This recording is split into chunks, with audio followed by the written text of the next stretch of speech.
Television विश्वातला प्रेक्षकांचा लाडका आणि लोकप्रिय चेहरा म्हणजे अभिनेत्री तेजश्री प्रधान. सध्या वीण दोघातलीही तुटेना या मालिकेतून ती घराघरात पोहोचत असली तरी मालिका विश्वात तिने अनेक उत्तम मालिका दिल्यात. शिवाय ती ठामपणे आपलं मतही मांडत असते.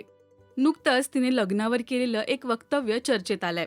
तेजश्रीला लग्नाच्या योग्य वयाबद्दल विचारण्यात आलं.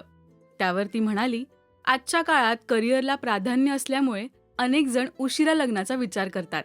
पण मला वैयक्तिकरित्या असं वाटतं की लग्न 30च्या आतच व्हायला पाहिजे. म्हणून मी तेव्हा लग्न केलं होतं. ते जास्त काळ टिकू शकलं नाही, ही नंतरची गोष्ट आहे. त्याचं कारण म्हणजे 30च्या आधी आपण स्वतःमध्ये बदल करू शकतो. नवीन गोष्टी स्वीकारणं सोपं असतं. एकदा वय वाढलं की स्वतःला बदलणं कठीण होतं.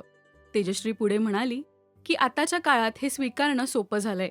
मी ज्या काळातून गेले तेव्हा थोडं कठीण असेल, पण उलट आजच्या काळात मला बरं वाटतंय की आई वडील त्यांच्या मुलामुलींच्या बाजूने उभे राहतात. तुमचं कुटुंब तुमच्या बाजूने उभं असतं, ही छान गोष्ट आहे. जग पुरोगामी होतंय, प्रगती होते, ही चांगली गोष्ट आहे. माझ्या आयुष्यात जे चढ उतार आले त्या काळात माझं कुटुंब माझ्यासोबत होतं, हे मी अभिमानाने सांगू शकते. तुमचं कुटुंब तुमच्या सोबत असेल तर तुम्ही जगाशी लढू शकता. बाकी कोणाची गरज पडत नाही, असं तेजश्री झी 24 तासच्या मुलाखतीत बोलली होती. तेजश्रीच्या कामाबद्दल बोलायचं झालं तर या गोजीरवाण्या घरात या मालिकेतून तिने पदार्पण केलं होतं. पण होणार सून मी या घरची या मालिकेने तिला खऱ्या अर्थाने घराघरात पोहोचवलं. याच मालिकेत तिची अभिनेता शशांक केतकर सोबत जोडी जमली. काही महिन्यात त्यांनी लग्न केलं, पण ते फार काळ टिकू शकलं नाही.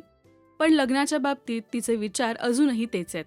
तुमचं यावर काय मत आहे हे आम्हाला कमेंट्समधून नक्की सांगा.